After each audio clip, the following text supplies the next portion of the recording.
pilot for our targeted school improvement planning. So tier 3 designation, targeted school improvement planning. And we just wanted to introduce kind of the team that helped put the handbook and all the materials together and kind of get you guys in the room, whether you came voluntarily or, you know, had a little prodding from somebody, I don't know. But the team, I wasn't going to point, I wasn't going to like call her out, but you know, if you want, it's all right.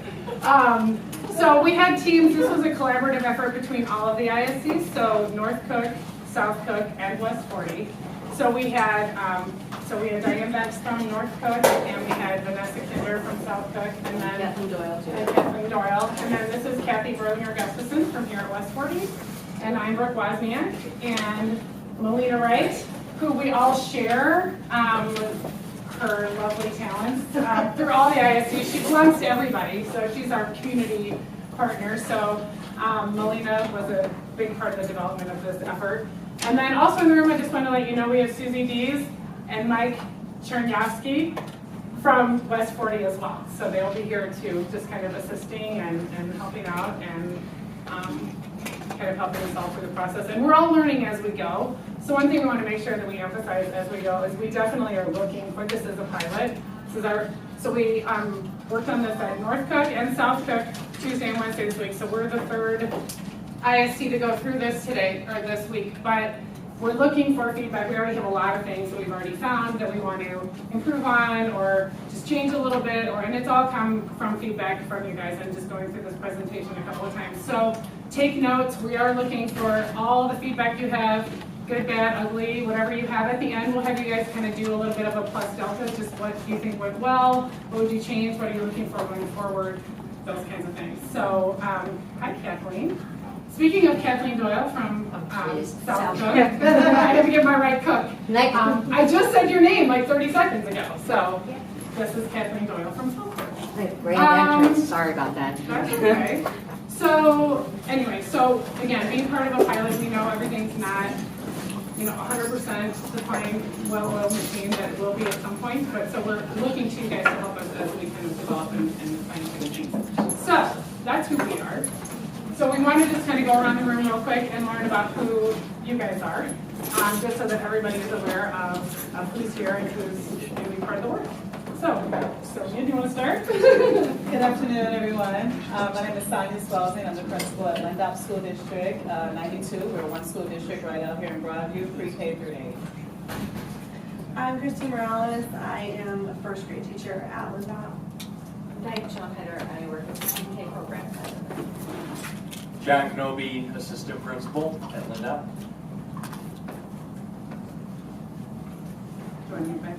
I'm Molly Hawk. I teach 8th grade at Elmwood Park Middle School.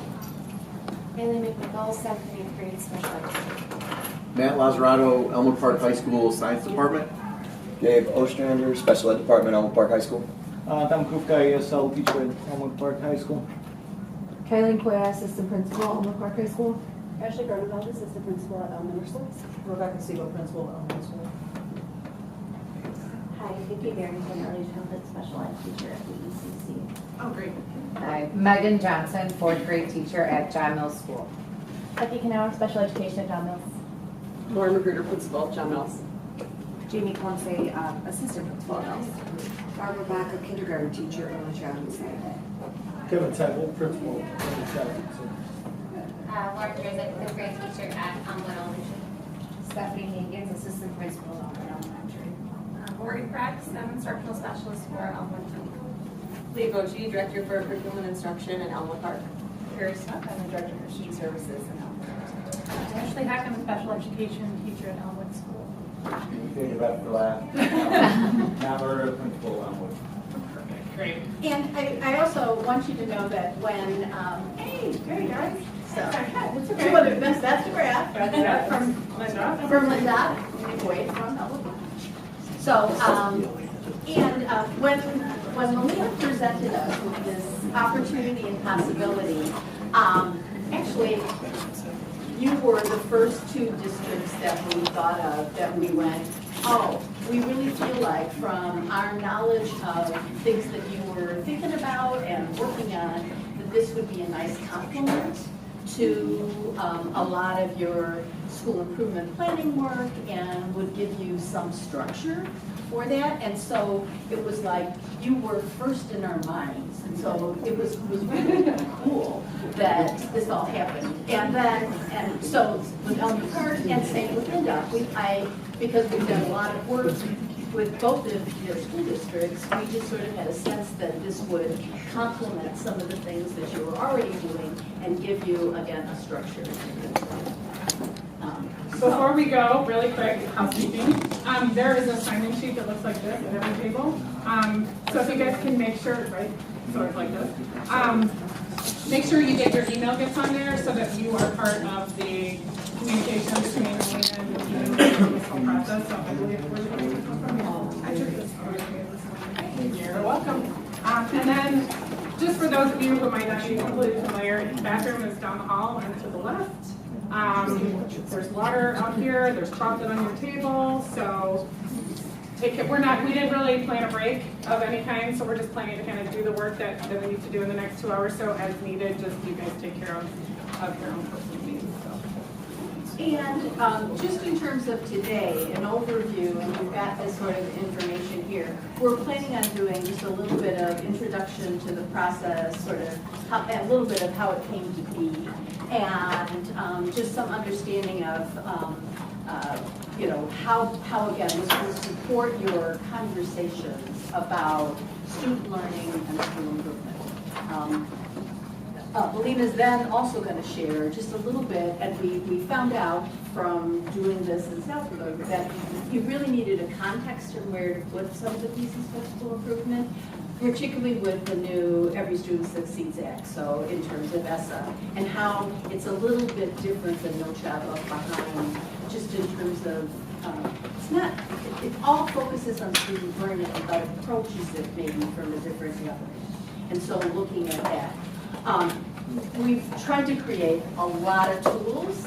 So there's like a template and then there's a guidebook. And so we want to familiarize you with at least some of the tools that we've come up with. And then, hopefully that's the shortened part because we want you to get into your data and your information and think about how you might use this structure to do some analysis and to see some patterns and trends and look at what's going on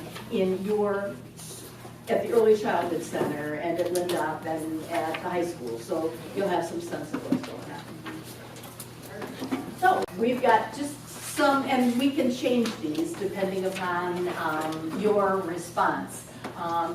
What we've got is for you to do some homework in between now and sort of the next time that we're together using the process and the template. And so you're going to complete, and you'll see this when we go through the materials, what the different appendixes relate to.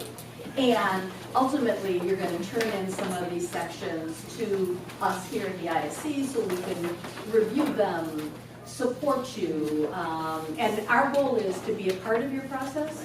So once you see, after you go through the process, you sort of see what's expected. And then there's a template that what we talked about at one point in time about for school improvement planning that I would think will be a really good organizer for you. And so it's a sort of a setup point. And so you're going to complete that template we're looking at middle of July, end of July. We'll sort of see what you think about it. And again, this is a pilot, so it's a process. And so we need some feedback from you on, crazy timeline, or we got it done lickety-split and, we can talk to you about it by then. So our goal is twofold. One, this is a pilot.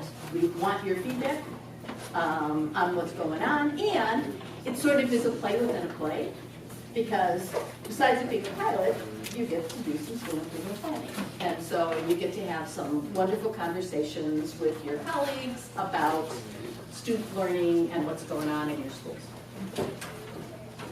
To you. So I am excited to be here. This has been several month-long process. And the document just kept getting bigger and bigger.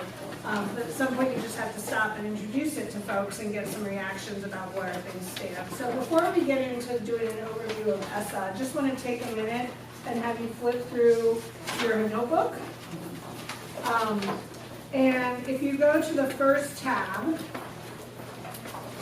this is what we call Appendix A, and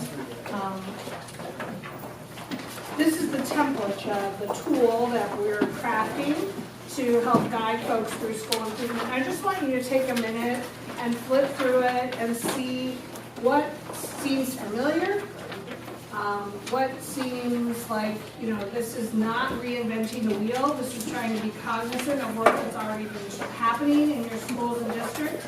So just take a minute and familiarize yourself with the template, and then we'll spend some time after I do the ESSA overview to go through this in more detail and talk about the actual process that we're trying to engage in through this school improvement planning. Anyone want to call out anything they see immediately familiar?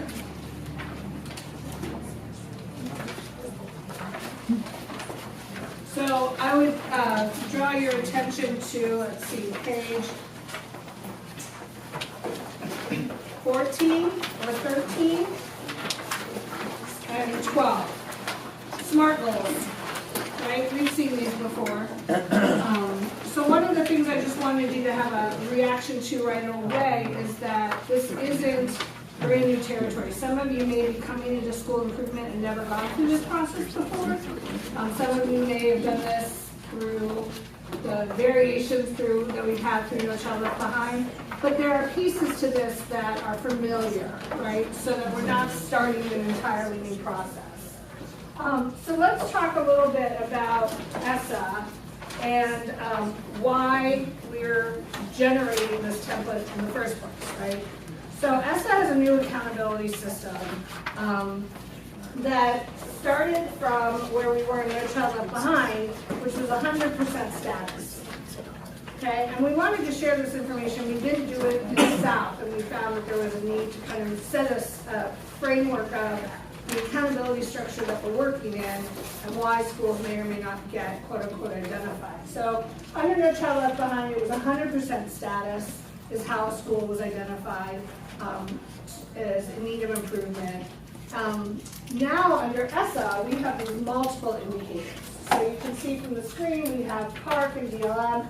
Growth is 50% of the accountability structure for elementary and middles.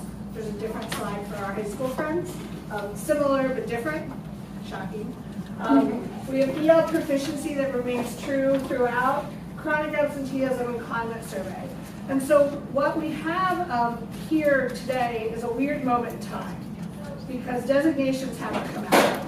We don't have all this data, right? You don't know exactly what tier you're going to be in. And I'll show you a slide on tiers in a minute. And so we, with the ISCs, were kind of caught. So do we wait for the designations to come out and then pilot this once we have all the data to work with? Or do we go ahead and try to pilot the process using available data that we have and see what we can learn so that we're ready when the designations come out? Does that make sense? So it is a little awkward, right? Because we don't know all the data, we don't have access to your birth data, et cetera. But the idea of piloting the process, getting familiar with the process, using what data you have, both state and local, was our intention for now. At the high school level, we have SAT or whatever assessment they end up choosing, and graduation instead of growth.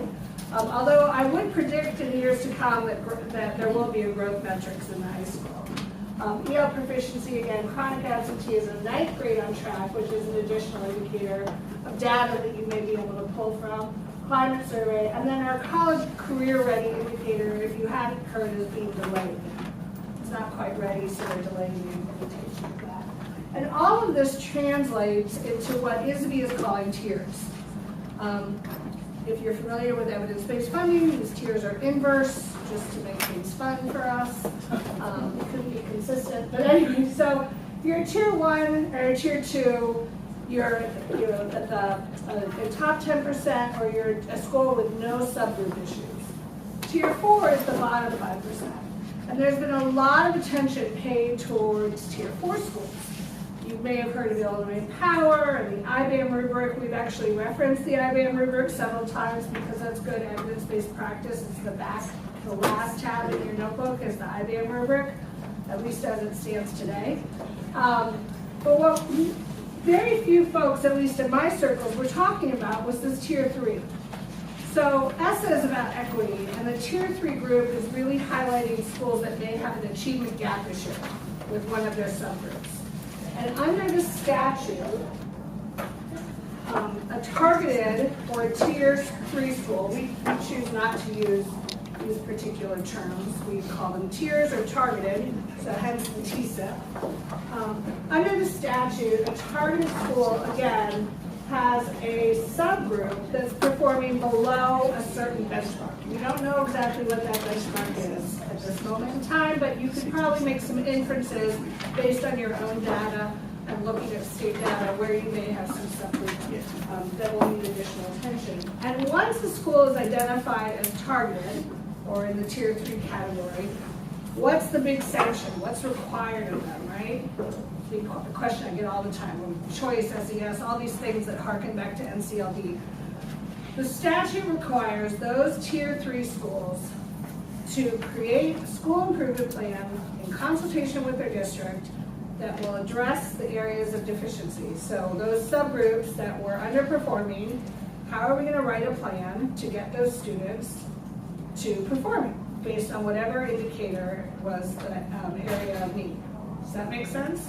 It's not a really radical sanction. It's a good educational practice. We've identified a data issue. We're going to write a school improvement plan to address that. So that's where we all came in and said, let's get ahead of this so that when our schools are identified tier 3 or targeted, we have some services that we can provide to support those schools. And that's where all of this came from. So you may or may not be a targeted or a tier 3 school, but the promising practices surrounding school improvement are beneficial to you being here as well. So again, to go back to what Kathleen said, or to what Kathy said, that this is a 2-point process. One is to get your feedback on the process and the tools that we've developed, and we've already found, you can see lots of things that we want to change. So this is definitely something that's under constant revision at this moment in time, but also to get you guys familiar with it, analyzing your data and looking at the school improvement process. Does that make sense? So, well, you're here, aren't you? There you go. Congratulations. Okay, so this is the process that we put together for our school improvement process. And you know, as I mentioned when you were flipping through the materials, we really tried to be cognizant of the work that had already been done, whether you're working with CSI, whether you're working with your own schools and districts, whether you're working with another vendor, whatever. The process of school improvement we tried to keep as simple and succinct as possible and straightforward. So really what we're focusing on here in this first phase is focusing on the right things. So where is the area of need that's identified by your data? Evaluating that data, so diving into the data, looking at where the root causes are for why that data is showing what it's showing, and then creating a plan with improvement strategies. So that's primarily what we're calling phase 1. And then phase 2 is the ongoing implementation, evaluation of the work, etc. And as Kathy and Brooke both mentioned, you know, all of the ISC staff are going to be available to guide and support you through this process. So again, what we've created, we tried to create simple and succinct. So how many of you remember Rising Star? Oh, yeah. How many indicators were there in Rising Star? Like 4,000, right?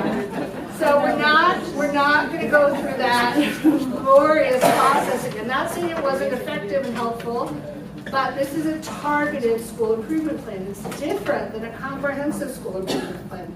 Those in tier 4 are probably going to be doing a more comprehensive school improvement plan based on that IBAM.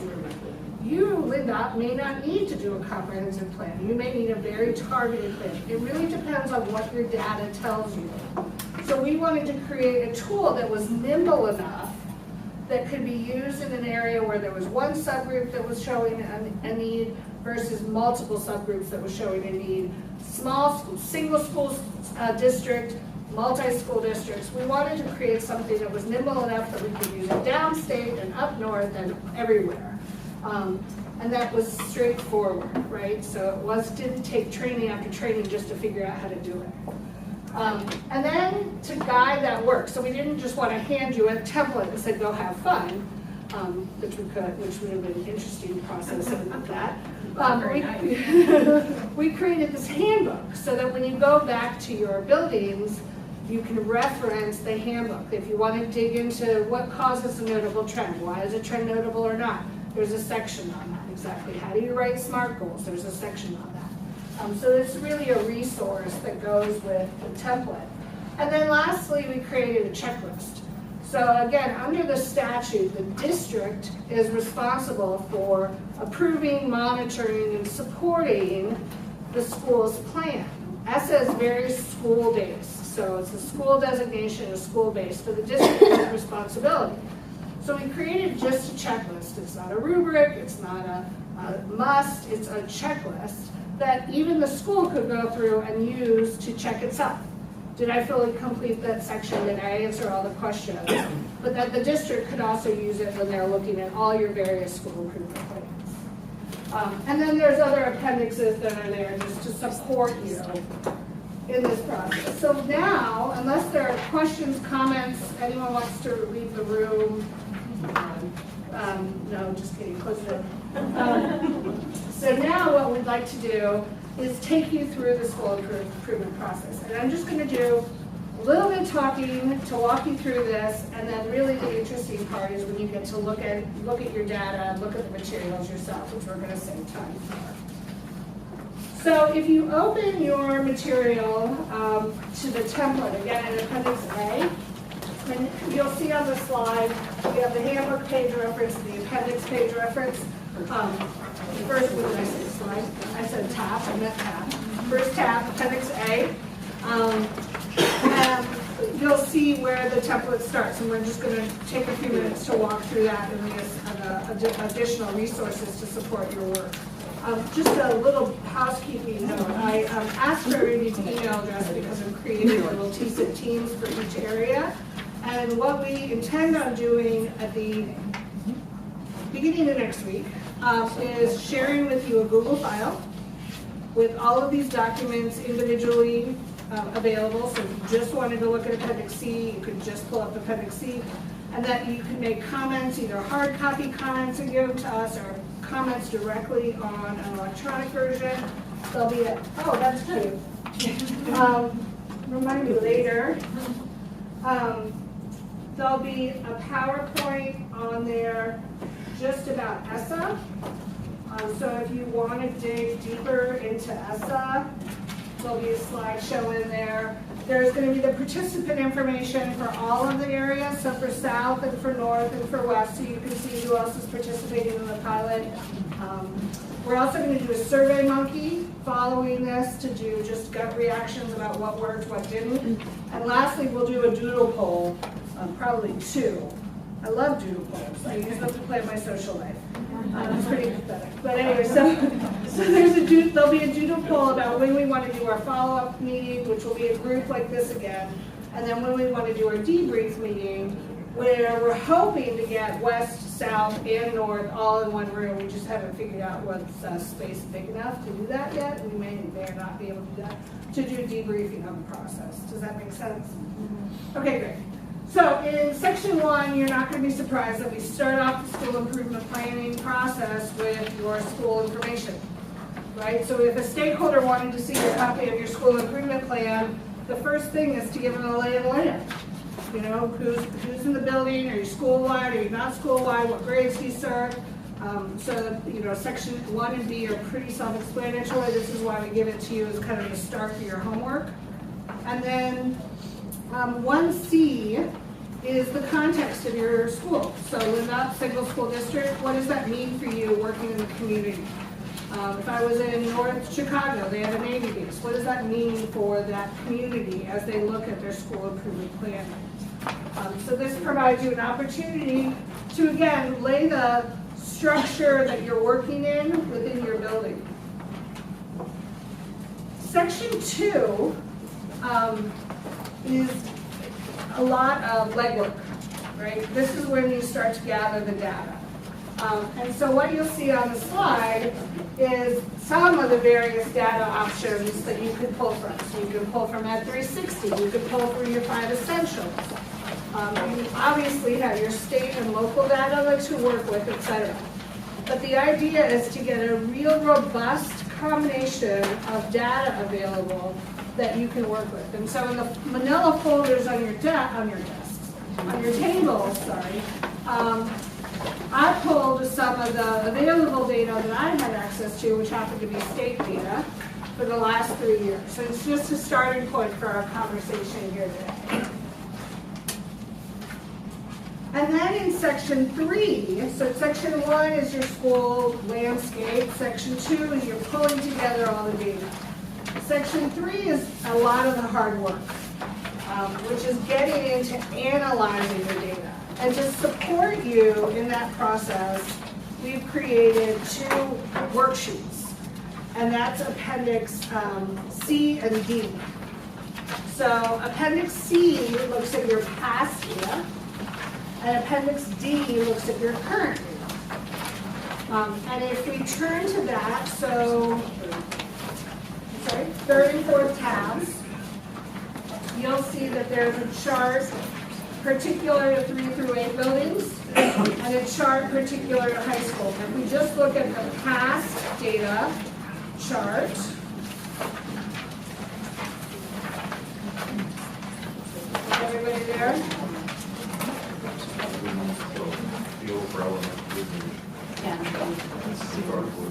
No, actually, there's high school is immediately following the 3 through 8, still within the green tab. The current performance is the blue tab. So you follow me? So you guys find your high school, you have to flip through the elementary. So you find it? You guys good? Yeah. So this is current data, and then high school is and then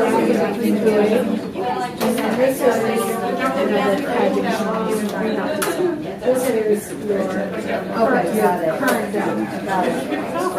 Okay. So, in this worksheet, you'll see an area that you've collected all this data, right? You've got your state data, you've got your local data, etc. So as a group, you would write down where you saw subgroups that may be needing attention under each of the categories. So the categories are aligned to ESSA. So you have your status, you have your growth/graduation, EL proficiency, chronic absenteeism, climate survey, and then there's space for other. And you can add additional others, but the idea was if there is a target you may have as a district or as a school that is in addition to the ESSA targets, you can add that and know your performance in that area too. And so you're looking at what your targets were in your previous year. Did you make those targets or not, and why or why not? And so the idea with the worksheet is it's a worksheet. You jot down your reactions to the data that you collected in step 2. Does that make sense? And then, okay, Leah's beyond excited, so we're good. That makes me happy. So since we don't have quote-unquote current data yet, we'll be focusing in our work together this afternoon on using this past performance data and the data that's in your manila folders, which is 15, 16, and 17 data. And then once we got the 18 data, you would then look to the next appendix, which analyzes your current performance data, and we'll have the targets from the NISBE, et cetera. At that point, we'd be able to fill in that spreadsheet. And the idea here in section 3 is to create a data narrative.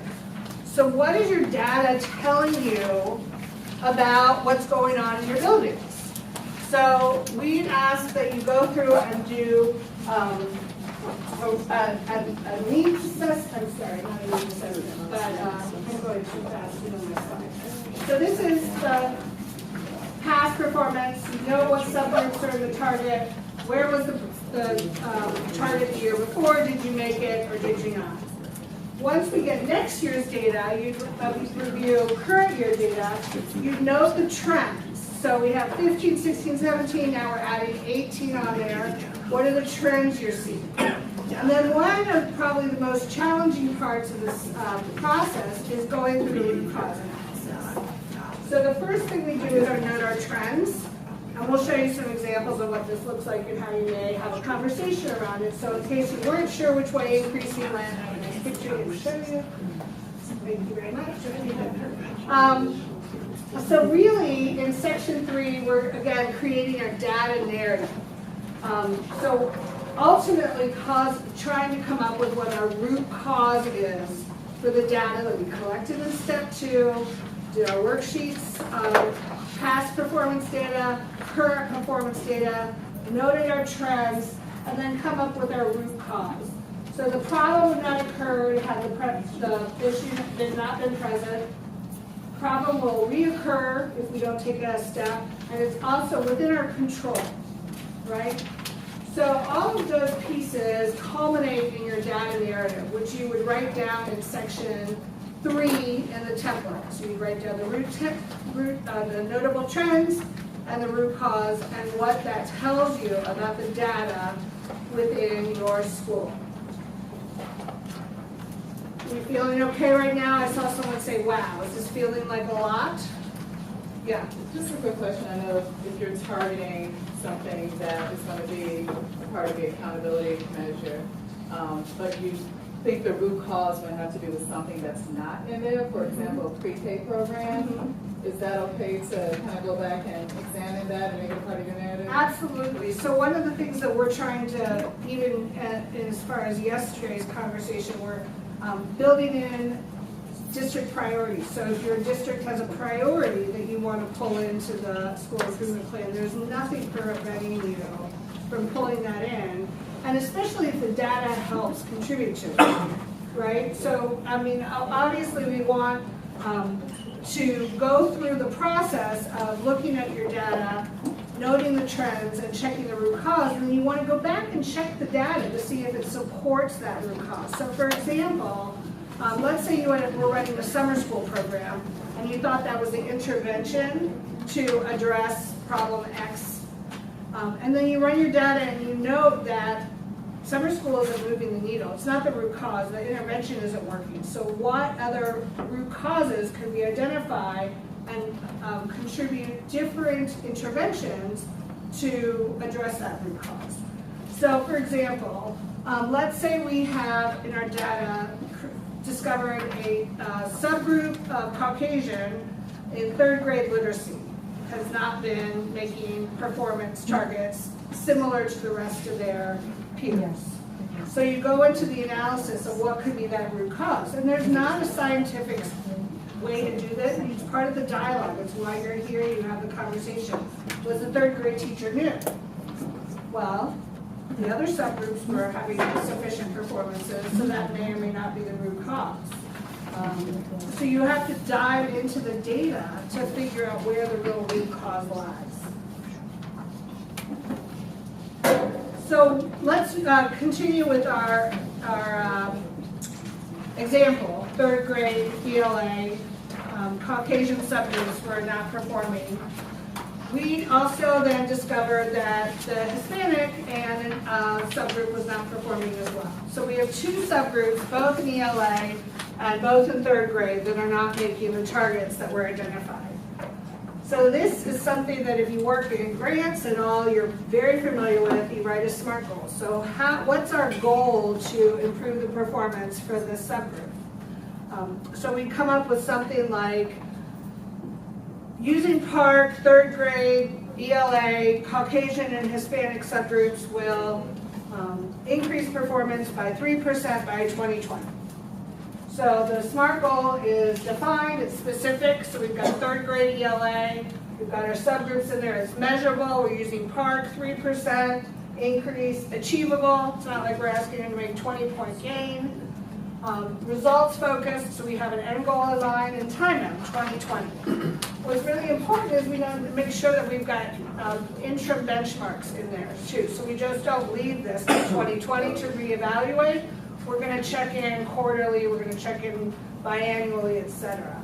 One of the things you should note that when you find in your analysis that maybe there are multiple subgroups that you want to address, it's not necessary to have a separate SMART goal for each subgroup. It may be, depending on what your data says, but in my example, both the Hispanic and the Caucasian subgroups were identified. We found a similar root cause in the example, and so we're going to write one SMART goal. Because you can get overwhelmed with too many objectives, and so we want to try to simplify and succinct those objectives within our school improvement planning process. Let's skip those. Come back. Can I ask? Oh, yeah. Is now a time for questions? Sure, go ahead. Okay, so you said 3%. Was there a reason you said 3% growth on the part? Like, or did you just? I made that up, but Okay. often they say that 3% is the research says that's usually the maximum you could have an increase within a year. Okay, so when you said the 3%, would that be for the third graders for the next year? Correct. Or would that be Oh, for the fourth graders? I'm sorry, you're right. You're absolutely. So if it was a third grade deficiency, it would be the fourth graders. Yes. Okay, so these are, we're gonna keep it for the same kids, right? So if we're a 7-8 building, Right. right? So our goals, we'll write them for, so we're looking at the 7th graders' data.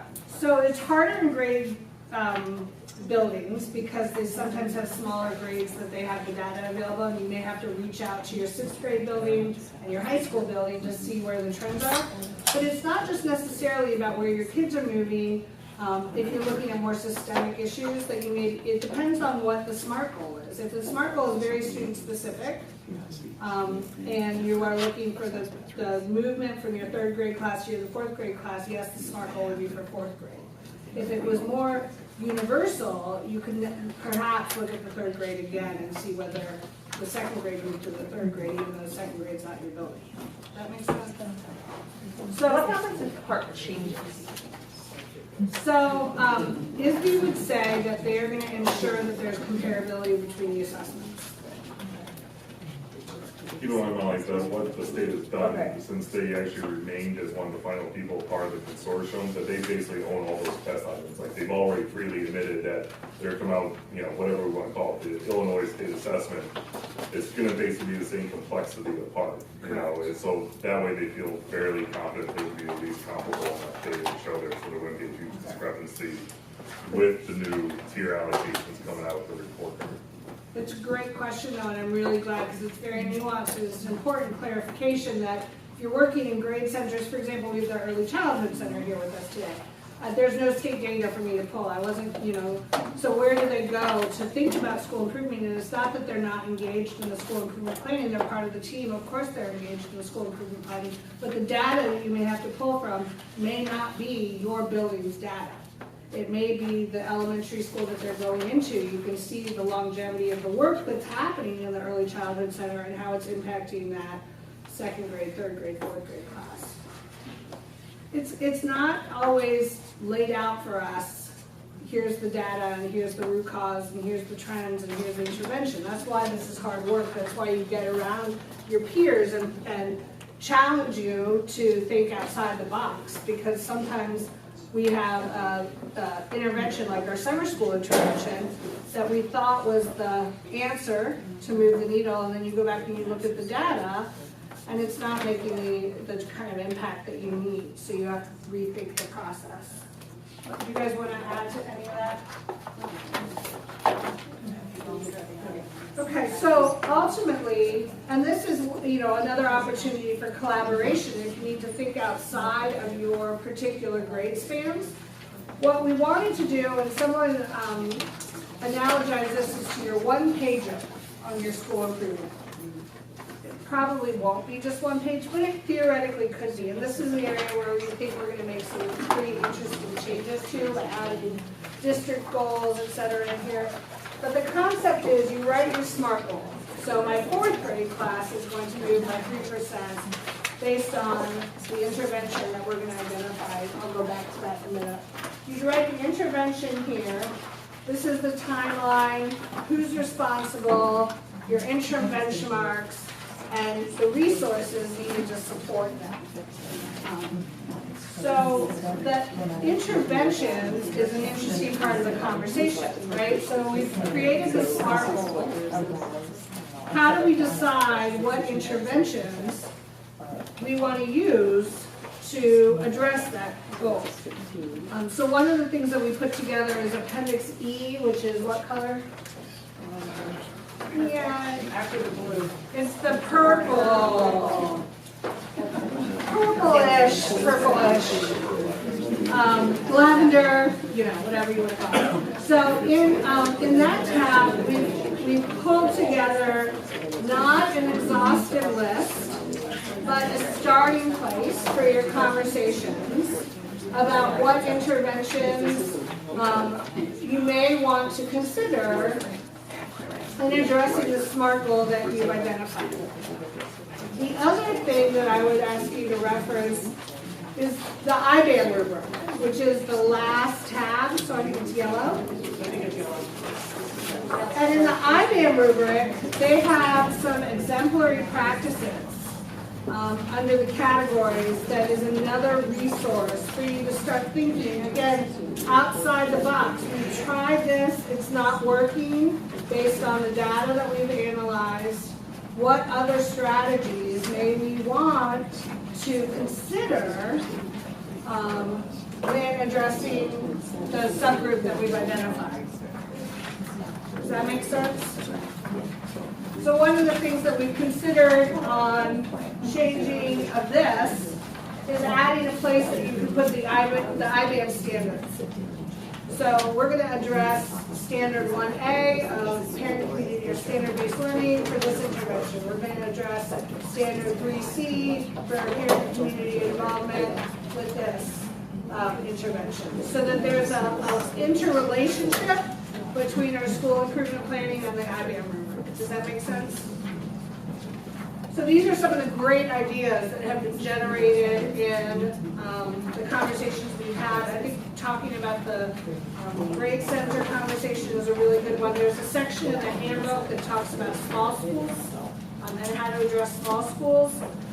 We just have such a small pool of information to work with, but I think writing something up about addressing grade spans is another good idea. So I'm going to pause there and just try to summarize how we got to where we are at the moment. So we've written our school information, the context in which we live in. We've collected our data, our past data, our current data. We've noted our trends.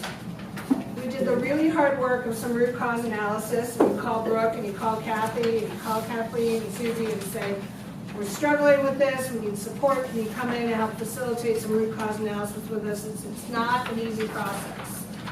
Once you come up with your SMART goal, based on all the data that you collected and analyzed, then you come up with your interventions, your strategies to address that SMART goal.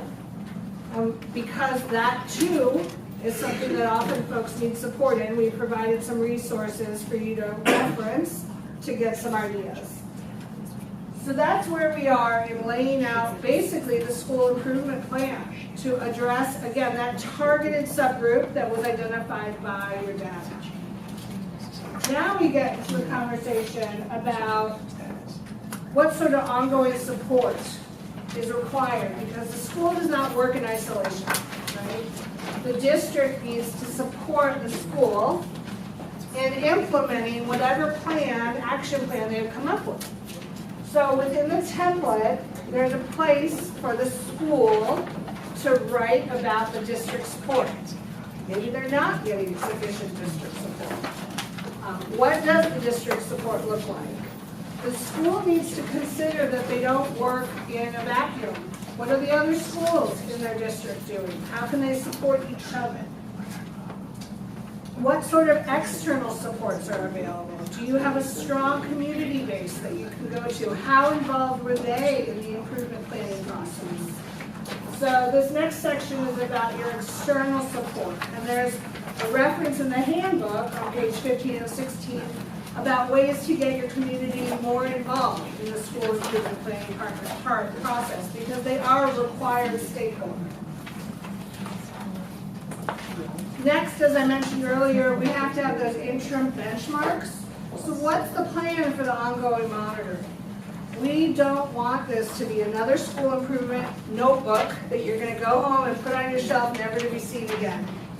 So here we articulate, and this is probably in collaboration with your district leaders, what the ongoing monitoring is going to look like. We're going to meet quarterly. We're going to meet at the end of each semester. We're going to look at the data, see if the interventions are actually moving the needle. And if not, what's our strategy to address that? Are we malleable enough that we can modify the plan? And then really importantly, especially in larger districts, is a peer-to-peer district review process to make sure that the school improvement plan is written with fidelity, has a strong foundation in data, a good root cause analysis that's tied to the intervention. And so this is where that school checklist comes into play that the district can use and the school can use to kind of check their work. I want to reiterate that according to statute, this is a district school process. And so in what we've created, if it needs to be modified for Lindop or modified for Elmwood Park, that's part of what we hope that this becomes, is something that's structured enough that there's consistency, but unique enough that it can meet the needs of our various sizes and scopes and needs of all of our schools and districts. And it's a challenge to create something that is structured and yet flexible. So that's one of the things we were working for. And then lastly, for those of you who don't know me, I came from ISB, and I would be remiss if I didn't add an assurance section because I'm a bad ex-ISB employee if I don't do assurances. But they're really simple. Basically, it just says the school, it says they'll follow the law and implement the plan, and the district has a couple additional assurances that they'll distribute the money that's going to support that resources section in accordance with the rules, and that they'll continue to monitor and evaluate the plan and support that school's implementation. Does that make sense? And of course, if a district wanted to add additional assurances, this would be their plan with the school and could do that. Okay, I just talked a lot. So that's our process. Again, trying to be structured yet flexible, understanding we're working at a time where we don't have the official designations, but the theories behind school improvement are sound, and we looked far and wide to make sure that the practices that we were suggesting to be used were solid and simple, and it wasn't going through 147 indicators. It wasn't necessarily going through the entire IBM rubric, although it's a really good document, because that's not the need. This is a targeted plan. You're letting the data drive the analysis and then the interventions. It's different than a comprehensive school improvement plan. Make sense? Questions, comments, concerns, gut reactions? Is this something that we think may work? Is this off track? We just don't know yet. It's 2 o'clock on a beautiful Thursday. All right, so at this point in the conversation, what we want to do is actually look at some data. So I'm going to drive to, let's see the screen, the ISB school report card. And you may have access, does anyone here use F360? What other data sources that you guys have? You have different data sources that you use, local data sources, your map data, etc. So I'm just using the school report card, and it's a decent place to start. Our report card is pretty good. So if you go to the state board website, you haven't done this before, you go to this quick link to the Illinois report card, it takes you to this page, And you click on the little link at the state. And then I already pulled up this school. We're picking on Danville today. They're not here. Sorry. It's a K4 building. This is the landing page for your school. If you could pull up your whole district, select all the schools and districts, but I just picked this one for a couple of reasons I'll show you in a minute. And then I tend to start with the academic progress and go to the achievement gap. Did you see how I got there? The achievement gap analysis as a starting place. And we've got the composite highlighted. And remember, this is a targeted plan based on your subgroup performance. So I'm going to click all our subgroups and a comparison. And then we're just going to look in our appendix B, which is past performance. We've got 15, 16, and 17 here. Where are some interesting gaps that we want to note that we may want to dig deeper in? So for example, we start right off the bat. This is our low income versus non-low income. We had a 60-point gap in 2015 between these two subgroups. Yes? Can you explain what that means? A gap? Yeah. Sure. So if you hover over it, gives you a little, so the non-low income we're scoring at 77%. Does that mean that when you say they're scoring at 77%, do you mean that that 77% of students who are not low income are scoring at or above proficiency? Correct. And then, so then what's the next part? So the low income subgroup, only 18% of them are scoring at or above proficiency. Okay. So the gap between your non-low income, 77% of them are scoring at proficiency. Your low income kids, 18% of them are scoring at proficiency. So the gap between them is what, 59 points. Okay, so in wealthy areas, is it really like big time? Like, you know what I mean? Like, It depends on the subgroup. Okay. So, because this is a subgroup. this is subgroups, Okay, right? okay. Targeted school improvement plan, we're looking at our subgroups, which is Okay. why I started in the achievement gap instead of starting up at Park. Okay, yeah. That's why I started in the achievement gap. Okay, yeah. We're gonna go to the Park analysis in a minute. But the first step is figure out where do I wanna put my attention, right? So let's look at our gaps of our subgroups to figure out where we wanna give our attention. So just for example, there's no discernible gap between our males and females. So we're not gonna have that conversation. There's a 29% gap in between our special ed and our non-special ed population. So we may want to dig into that a little bit. There's a smaller gap, but something that might be worth exploring between our African Americans and our Hispanics. So we have a 16-point gap there. So what is going on there? So the reason I start with the achievement gap is it gives you a quick visual of where your targeted gathering of data may want to take place. So just to go back up here to my low income example, look at the trend though, right? So part of this is noting trends. They started at a 59% gap, and this could go either way, obviously, but in this example, they closed that gap by 15 points within 2 years. That's significant. So if I was in my school improvement planning team, we'd talk about why that trend is. So appendix B is past performance. So we're noting not just negative trends, but positive trends. So there's a positive trend between our non-low income and our low income subgroups. Why? What's the conversation that's going on in our school improvement planning team about why that trend is the way it is? And then you go down to your IEP subgroup, and the trend has got smaller, but it's not as significant. So how do we marry those two pieces of information? And again, we have the school information in yellow, and I apologize that all your handouts weren't in color. And then the district, so you can see there's a gap between what the school is doing and what the district is doing, and then where the state is. So the school and the state, at least in 15, were fairly similar. But the district had a much smaller gap. And so why? Was there a district policy that was in place that the school hadn't implemented yet, et cetera? So these questions about why keep resonating. So next, after going to our achievement gap information, I wanted to say shoot.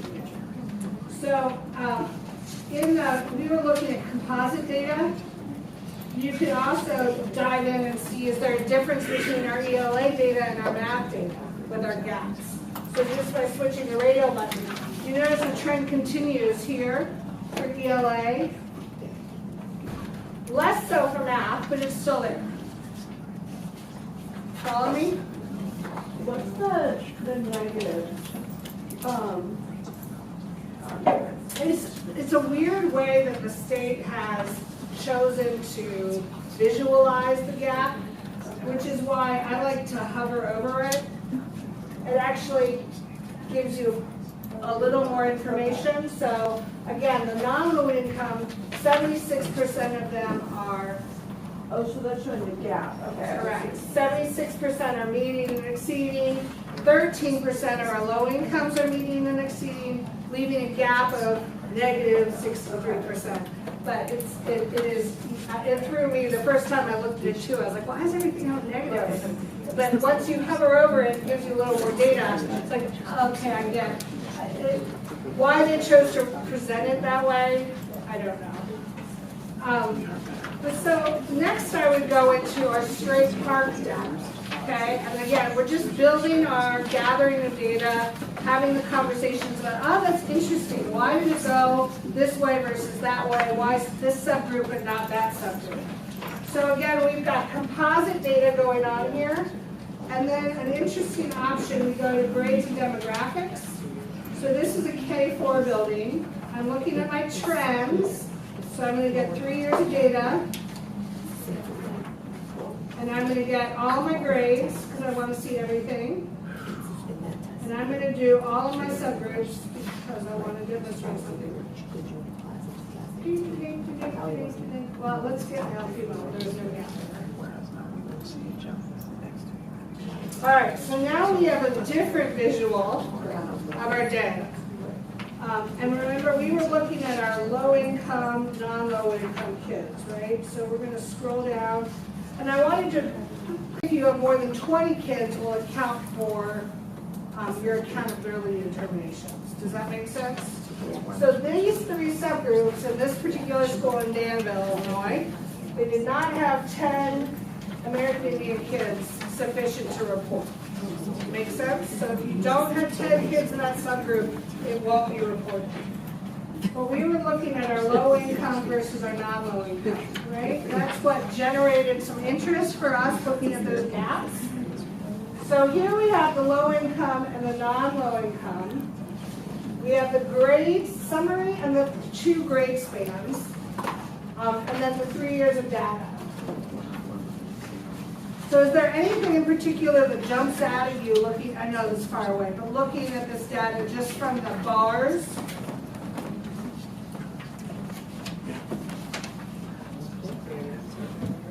The 4th graders are moving the needle.